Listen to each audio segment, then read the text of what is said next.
Jean-Louis, bonjour, nous allons parler aujourd'hui du Grand Prix de Bahreïn. Alors la course s'est déroulée sans encombre, mais on peut se poser des questions sur le bien fondé de son maintien.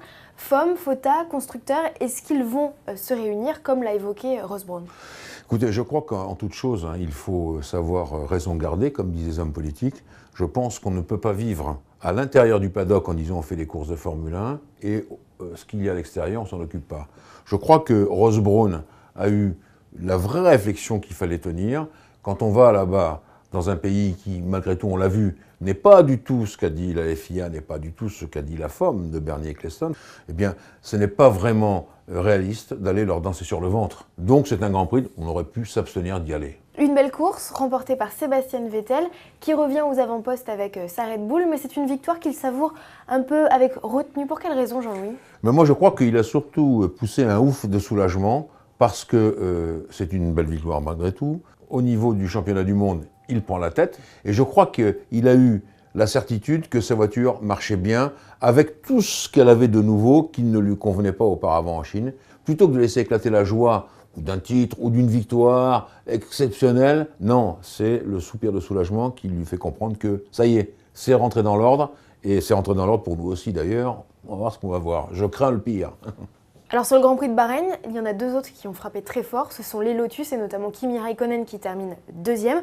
Est-ce que c'est une future machine à gagner? On l'a vu, il a sommé tout le monde sur son passage.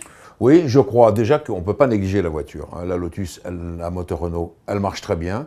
Compétitive sans trop dépenser de pneus, de carburant, de choses comme ça. Donc ça c'est pas mal aussi de rouler à l'économie. Kimi Raikkonen, il reste Kimi Raikkonen, donc c'est-à-dire qu'il s'est bombardé.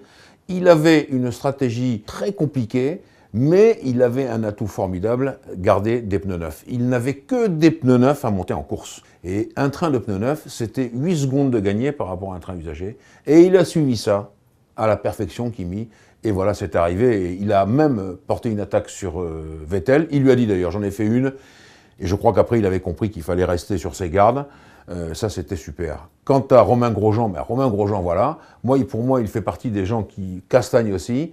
Et il sait maintenant comment on gère une course. Parce que gérer une course pour monter sur le podium en F1, c'est pas n'importe quoi non plus.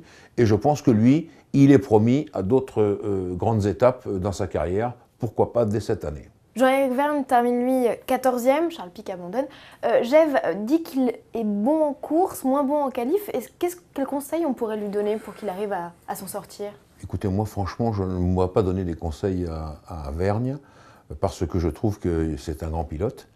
Je pense que, surtout chez Toro Rosso, on a démonté complètement la voiture, parce qu'il y a quelque chose qui ne fonctionne pas entre la préparation de la voiture pour les qualifications et la préparation de la voiture pour la course. Et on voit quand même que Gève, il fait des courses fantastiques, mais il faut qu'il parte de plus près, naturellement. Il faut reprendre la voiture de Gève dans sa totalité, dans sa globalité, pour voir ce qui ne va pas, et je pense qu'à partir de là, tout changera. Dernière question, Jean-Louis, à propos de ce Grand Prix. Un petit mot peut-être sur les McLaren, complètement absentes de cette épreuve. Qu'est-ce qui leur est arrivé? Les McLaren, il se passe un truc qui ne fonctionne plus beaucoup, c'est les arrêts au stand. Alors, 2 arrêts au stand manqués pour Hamilton. Alors, je penche pour la théorie des roulements de roues, des écrous de roues, pardon, mal protégés, avec le sable qui était très présent, la chaleur aussi. Mais franchement, c'est indigne de McLaren. Il perd sa course comme ça, Lewis Hamilton. Alors, il se promène quasiment sur la première ligne en permanence pour avoir des résultats extrêmement moyens. Button, lui, on sait qu'il a eu une crevaison, des problèmes de différentiel.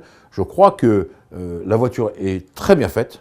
Je pense qu'elle est très compétitive. Il faut vraiment reprendre l'équipe d'exploitation en main pour éviter ces arrêts au stand qui ne sont pas bons. Jean-Louis, lors de notre entretien d'avant Grand Prix, on avait parlé des Mercedes et qu'elles seraient potentiellement aux avant-postes. Or, en fait, Nico Rosberg est dans les 5e et Michael Schumacher 10e. Alors, pourquoi? Bon, alors Michael, on sait qu'il a eu des problèmes en qualification. Il part sur la grille de départ, au fin fond de la grille. Il remonte en 10e place, donc sa course est à peu près normale.